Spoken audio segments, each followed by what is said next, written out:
think this gospel today raises two big questions. The first question is, what is Jesus doing?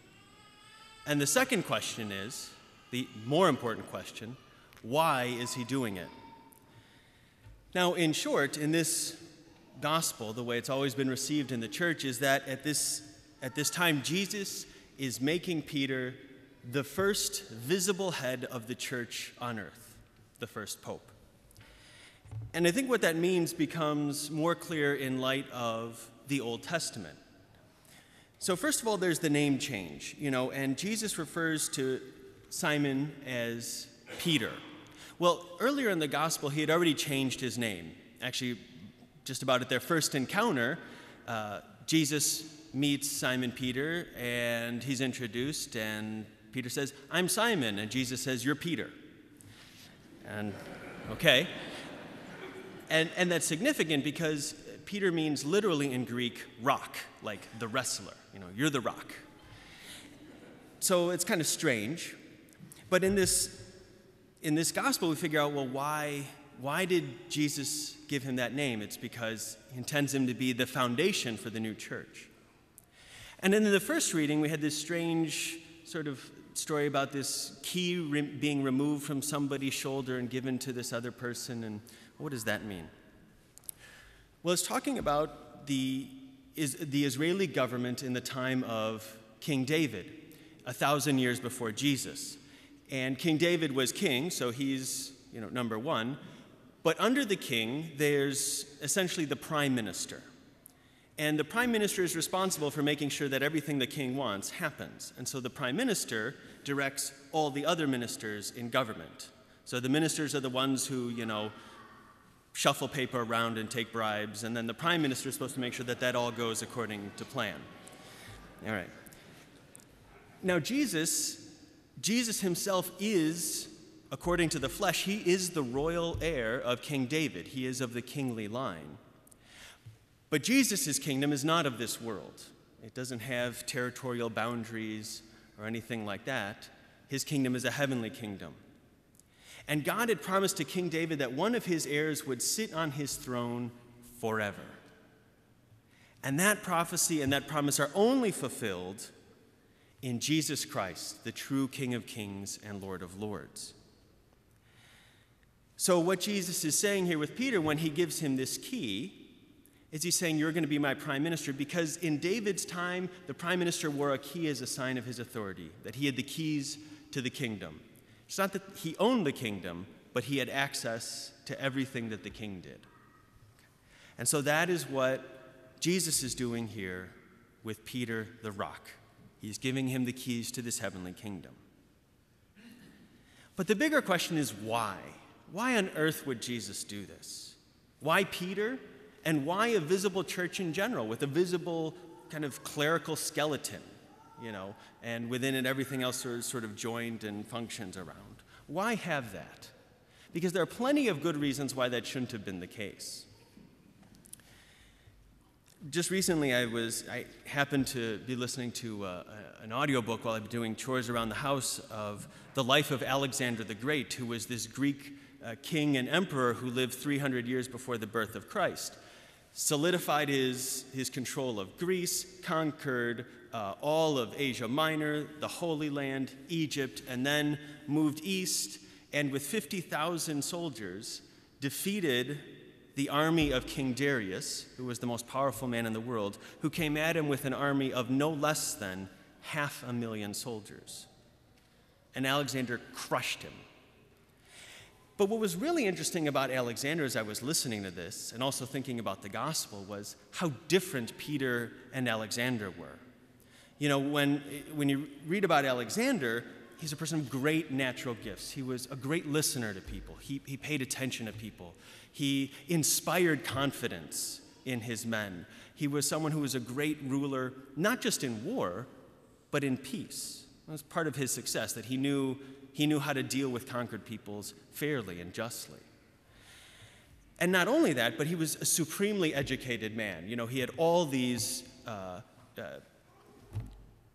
tutors, as he was growing up in military affairs, physical education. And his chief academic tutor was Aristotle, the greatest philosopher in the world. So why Peter? Why, instead of choosing someone like Alexander, did Jesus choose a functionally illiterate, obstinate fisherman from some backwater town of the Roman Empire to lead his church? You know, it doesn't seem like Jesus is Harvard MBA material here. Like, what's your thinking here? Because there's nothing about Peter that gives us confidence in him. In fact, in the Gospel of Matthew, after the way that gospel tells it, after Peter says, "You are the Christ, the Son of the living God," Jesus tells him not to tell anybody. But then a short time later, when Jesus says, "Look, I'm going to have to go to Jerusalem and die," Peter says, "No." And Jesus says, "Get behind me, Satan." And yet this is the head of the church. Okay.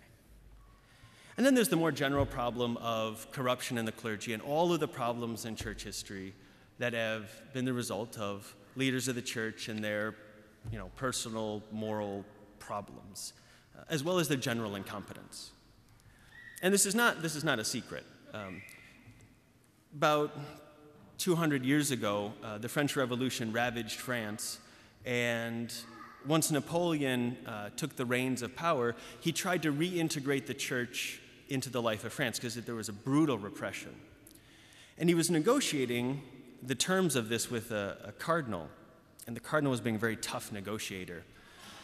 And finally, Napoleon gets exasperated, and he slams his fist on the table, and he says, "Your Eminence, don't you know that I have the power to destroy the church?"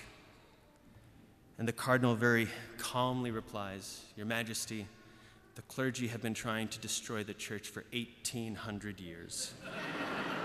I doubt you will meet with more success." So why? Why would Jesus do this? I think God, in his infinite wisdom and his knowledge of things, has literally 100 trillion reasons for doing what he does. I'm going to give you what I think are two of them.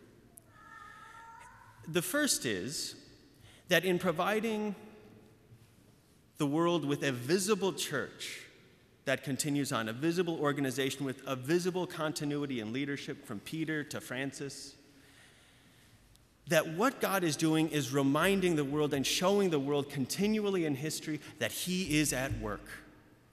That Christianity is not simply about what happened 2,000 years ago, but about what God is doing here and now, today, through his body.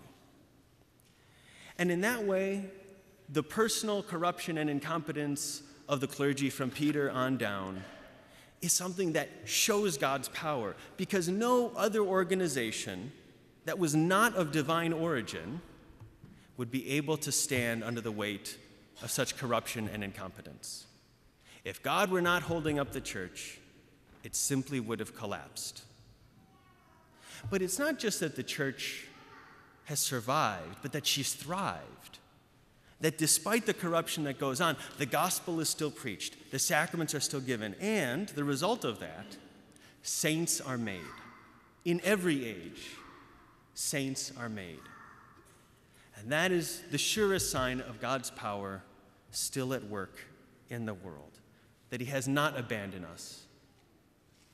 And therefore, the weakness of the clergy is a reminder that ultimately this place is not built by him.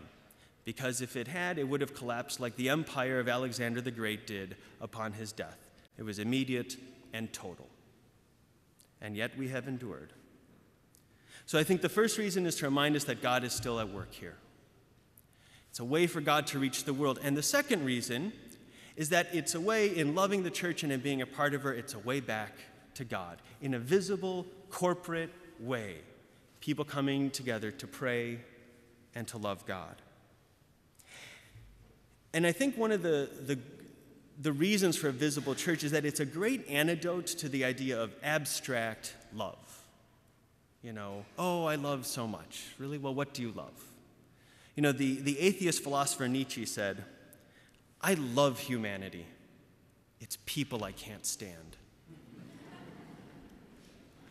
Then really, how much love did he have? Not much. And the story of his life kind of displays that fully. And that's not the Christian idea of love. We're not called to love humanity, because that's not how God loves. God loves and calls each of us by name, just as he called Peter by name. And that means he loves us each as individuals. And in seeing the people around us that God has shown his love to by making them a part of his church, it's a challenge to us. Can we love these people? Can we love one another as God loves? Freely, generously, totally, always ready to forgive. I'll leave you with this quote from the first letter of John, chapter 4. St. John says, "If anyone says, 'I love God,' but hates his brother, he is a liar. For whoever does not love a brother whom he has seen cannot love a God whom he has not seen."